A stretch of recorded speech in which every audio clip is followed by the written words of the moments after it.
So what am I supposed to do with this kid, right? Hey, you're gonna make a lot of money off it. Well,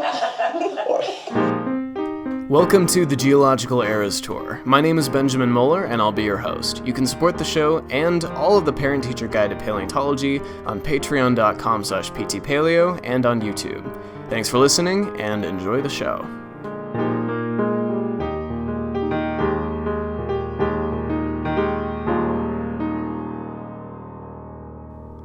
Epitaph 4, Shrinkwrapping and Paleoart.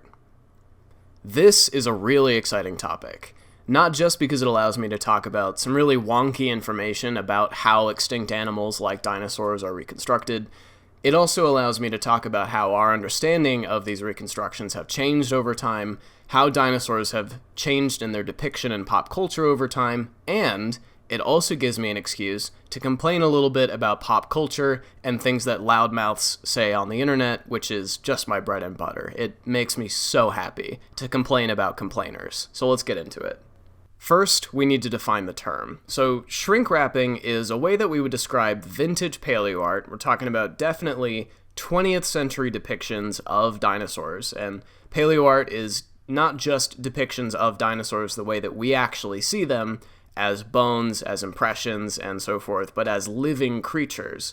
And these depictions essentially appear as though the artist has looked at a reference skeleton and when applying skin and muscle and other types of integumentary tissue, integument is basically your skin, scales, hair, feathers, all of that stuff is your integument, has basically simply applied what looks like a layer of plastic shrink wrap around the skeleton, added in a few organs, a bit of a fleshy nostril, the eyes, of course, and then basically left it at that. You're looking at what's supposed to be a depiction of a living dinosaur, but you can see right through it. You can see the entire skeleton, as if nothing really is there. Now, I want to point out that this is a problem that has more or less been completely corrected for, and that modern paleoart created in the last, say, 20 years really doesn't have this issue. But it is definitely a noticeable phenomenon when looking back at retro paleoart that they're just bones with a little bit of tissue on it. And, just for example, and it's a little bit difficult to talk about a visual phenomenon in an audio-only format, but you can close your eyes and use your imagination, or you can pull over on the side of the road if you're driving while listening to this and pull out your phone and look up some examples. So in particular, I pulled out a book called The Dinosaurs, really creative name. The Dinosaurs by William Stout, published in 1981.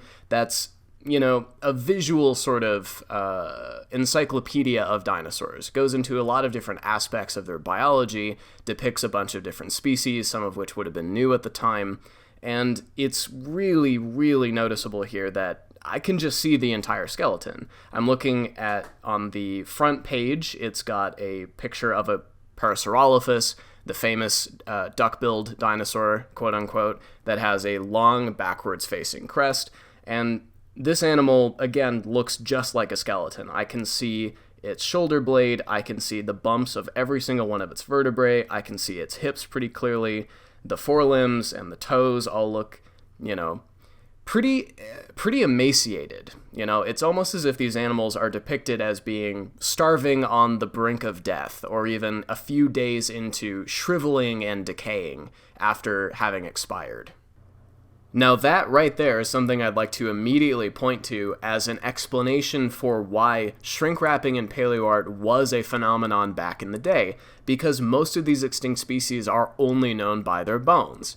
Now, these discoveries may not have been very well publicized at the time. Again, we're talking about kind of the 1980s, but there were some dinosaur mummies known even back then, bits of preserved scales here and there for a few different animals, but the vast majority of these species, even to today, with all of the new knowledge we have about dinosaur integument, are only known from the bones. and disarticulated bones that don't give a lot of clues about how they might have gone together and what realistic proportions and orientations for these animals might have been. So it logically makes sense that an artist tasked with creating a living representation of these animals that only has mounted skeletons to go off of is going to make features of that skeleton visible, even through the skin that they stretch over it. Now, I'd also like to point out here that dinosaurs are not the only animals that have gotten the shrink wrapping treatment. There's another, particularly the armored fish Dunkleosteus, which is known from the Devonian period, that has really gotten the short end of this. Dunkleosteus is mostly, actually entirely known from its skull and trunk plates. So it has these massive bones that make up the skull. It's got these jaws which appear to have fang-like teeth in it, but these are actually projections from the jawbone themselves, and then trunk plates both on the top and the bottom that would have been served as protective armor. When depicting these fish, even to today in a lot of cases, the different individual bones that make up the skull and trunk plates, the armor, are visible on the outside. And there's a really famous illustration that always sticks out in my mind for what a human skull would look like if we could see each of the individual bones in our head from the outside, and it's really terrifying. It really gives you a sense of perspective for how prominently these bones are being shown. Flipping through this book, I'm not only seeing examples of bones in the skull being prominently depicted from the outside, but also holes in the skull being prominently depicted from the outside. In particular, I'm looking at skulls of theropods like Velociraptor and Deinonychus, but also of the sauropods like Dicraeosaurus, Diplodocus, Brachiosaurus, and the ancestral form Plateosaurus, in which fenestrae, so fenestrum is a Latin word that means window, so you can think of these holes as windows to the skull, but they're essentially features that create a more lightweight structure for the head. Decreasing the amount of weight in your bones, in some ways, as part of a trade-off, can allow you to be more lightweight and maneuverable. So a lot of these animals, both the theropods and the sauropods, belong to the same group, the saurischians, and the saurischians are especially prominent in having these openings. And in shrink-wrapped paleoart, you can see the holes from the outside, which we don't today think would actually have been the case. I'm particularly struck looking at the representations here of Velociraptor and Diplodocus because they are so shrink-wrapped that I can see right through them and even see the reference fossil that was used to create them. The Velociraptor in particular is the exact orientation of the Velociraptor skull on display at the American Museum in New York City. So I can see the fossil through the depiction. And that is kind of hearkening to the purpose of paleoart in this time. The artist's task here, again, was to create a representation, a plausible living representation, but through which you can still see the fossil, because it's meant to help the public interpret the fossils. And if you create a representation that totally obscures the bones, it makes it a little bit more difficult, even if that more fleshed out, softer representation could be more realistic. And these days we do believe that a little bit more integument is the more realistic look. There is also a particular page on here in which I want to give credit for the shrink wrapping actually being a realistic depiction, because this is dedicated to animals which are supposed to look emaciated, either because they're being shown in a state of starvation or of severe disease due to parasitism or some other type of viral infection. And in this case, the story that is being represented through the paleoart is communicating the method in which these animals died. And so in those cases, showing the animal being in a state, a decrepit skeleton-like form, is actually on purpose. So with all of that said, how did we get here? How did we get to a point where we know now that shrink wrapping is not the most accurate way to represent a healthy wild animal? Well, science is a process of continual improvement, and over time, new discoveries, better techniques for analyzing discoveries, the passage of time allowing for more critical evaluations of previous discoveries, and those sort of things, will inevitably change and amend and remold our understanding, ideally for the better, in the direction of a more accurate representation. I believe that by the time I die, we will have several additional radical changes in the way that we depict dinosaurs based off of new evidence. So what I say today in May of 2025 is not going to hold up forever. One area that has improved significantly since the 1980s within the realm of paleobiology is specifically muscular reconstruction in extinct animals by looking very closely at the bones themselves, not just for the size and shape, but more subtle features like the crests and depressions and divots and holes of which muscles and tendons would have attached, and the size and location of these tell us a lot about how large, how thick these muscles would have been, how much they would obscure the skeleton. Some of the discoveries made since that time also include more complete and articulated skeletons. Not that these things are only starting to appear now, but more so that field crews are being more careful about how they collect stuff, taking things in larger chunks instead of breaking them up in the field so that things can be prepped more closely in the laboratory setting. And these discoveries give us an idea of what more accurate proportions and spacing between the bones would be for a select few species, but because we can extrapolate from those species to their closer relatives, each of these discoveries has broad implications across the dinosaur family tree. So before we even get to the integument, and just listening back to what I had previously recorded, I want to make sure that this is clear. Integument does not include muscle. Integument is just what's on the outside of an organism. Before we even get to the integument, we now know a lot more about the muscles of these animals themselves, how prominent they would have been, how much they would have stuck out and obscured the bones beneath. So that understanding has helped us really, in a literal sense, flesh out these animals. One of the other things that's changed is we're kind of shifting which animals we use as reference for dinosaurs. So now that we know beyond a shadow of a reasonable doubt that birds are descended from a particular node of the dinosaur family tree, we're not relying so much on, say, iguanas and crocodiles and alligators as references for filling in the gaps of what we thought dinosaurs would have looked like. Now, to be fair, birds do have some features that you might call shrink-wrapped if you saw them represented exclusively through paleoart. So, for example, the feet and the lower part of their legs do tend to follow the outline of the skeleton pretty closely. There's not a lot of stuffing down there. So you might call someone bird legs as an insult to draw attention to the fact that they've got scrawny little legs. Now, some will point to the fact that a plucked chicken does appear to be quite shrink-wrapped as evidence that leaner reconstructions in dinosaurs are more accurate, but this doesn't make any sense because you've intentionally removed the integument. Feathers, among other things, provide insulation, and therefore chickens can get away with having really thin skin. If they didn't have feathers naturally, you would expect there to be a little bit more padding.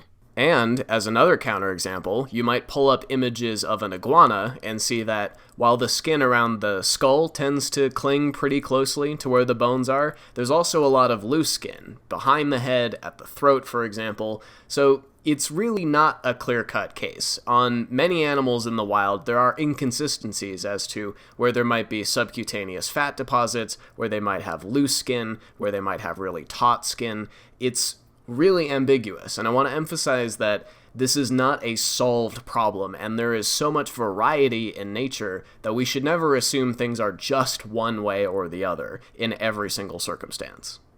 These things can also change significantly throughout the life of an individual organism, so it tends to be the case that younger animals are pretty lean, and they might put on weight as they get older. It may be the case that, again, under wild natural circumstances, there may be periods of drought, there may be periods of starvation in which the animal is going to be a little bit more thin, and periods of plenty where they're going to be able to put on weight. Now, all of these things, the fact that there can be these huge fluctuations in the way that an individual animal may appear throughout their life, variations between individuals, gets to the core of where the internet's overreaction to learning about shrink wrapping is coming from a place, I think, of a fundamental misunderstanding. Because a lot of people are not interacting or not seeing what animals actually look like in the wild, and their references are coming from overfed house pets or under-exercised zoo animals. So let's get into that. As an aside, I just paused recording so I could go feed my own house cat because it's getting to be kind of late in the day and I don't want her incessant meowing for dinner time to mess up the recording. So I would say that it's definitely been within the last 5 years or so that this phenomenon of shrink wrapping, understanding of it, has not just been increasing within the paleoenthusiast circles on the internet, but also breaking out into wider internet communities, and now we're seeing memes circulating with thousands and thousands of likes and shares that basically call attention to the fact that, yes, outdated depictions of dinosaurs do tend to show them emaciated, but they tend to assume that this is a phenomenon that's still going on. The most popular form that this meme takes these days goes something like this. There'll be a picture of a hippo skull, and it is almost always a hippo, next to a photo of a living hippo. You know, living hippos are pretty pudgy. The skulls of hippos, on the other hand, have very prominent teeth, lots of concave surfaces on the bone. And then the meme will make the case that if aliens came to Earth and they saw a hippo skeleton, but there weren't any living hippos around, they would reconstruct them as being shrink-wrapped, just putting skin directly on the kind of nightmarish shape that hippo skulls have. And then they make the case that paleontologists make this same mistake today. And I think that example is ridiculous, not just because of the fact that, as I have mentioned, paleontologists have access to all kinds of living things to make comparisons for, even if we had no hippos today. I would presume that an alien race capable of space travel also has some degree of understanding about biology, right? And they could probably make informed guesses as well. This then turns into avalanches of questions on paleontology forums, such as those on Reddit, where people will ask, if space aliens show up and this animal is extinct, but we only have its bones, how would they know how to reconstruct it? And it's like, I don't know. You have to provide a ton more context for that. What on the planet is still alive that they can compare it to? What kind of living organisms are on the planet that these aliens came from? What other organisms are on the planets that this alien has encountered that aren't Earth or its homeworld, you know? You have to provide way more context than is, like, even feasible to really realistically answer this question. So now that I've established, I think exhaustively, that modern paleontologists and paleoartists have access to a litany, a wealth of information about the physiology of living animals, we need to talk about why a lot of people on the internet tend to favor a chunkier representation of these animals. I think it comes down to two different things. One of them is misleading representations. So when you go and do an image search for animals, you're going to find a mixture of three different things. Unfortunately, one of them is going to be AI representations of the animals, and these should always be disregarded because they are inherently misleading. One of them is going to be photos of animals in the wild, which is what you should be looking for when you're thinking of paleoart. But the other, and frankly most prominent, are going to be pictures of animals that are in zoos or rescues or even house pets.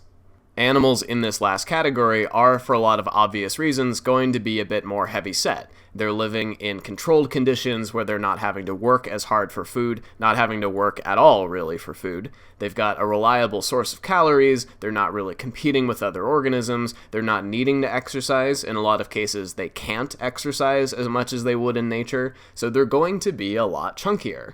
And the reason why photos of animals in this setting are more common, the most populous ones on image searches in my experience, is because tame animals, docile animals are just easier to photograph, right? And so you're going to have more better photos of them compared to wild animals. Wildlife photography is also improving at this same time. We've got better technology that allows you to take better photographs from further away, which makes it more possible to look at accurate, high-definition representation of animals. So if you're interested in paleoart, in creating more accurate representations, and you want to see what animals in the wild actually look like, I would recommend watching modern nature documentaries. They're a great resource for this. And if you have the possibility, going out into the wild yourself to make direct observations with binoculars is also going to do you a lot of good. Now, I think the other reason that the internet prefers chunky dinosaurs is just for purely aesthetic reasons, you know? There's a lot of paleoart now that is intentionally making overweight, chunky dinosaurs, and if that's your jam, I'm not crapping on it. I'm just saying that we shouldn't mistake that for being more realistic. And of course, there are a lot of memes that also circulate showing, you know, a penguin skeleton compared to a real penguin, and then saying, what if T-Rex had this same proportions? And I get that those are memes, and memes are supposed to be funny, it's a joke, don't take them too seriously, but they are also vehicles for a massive amount of disinformation, and I'm not obligated to find it funny.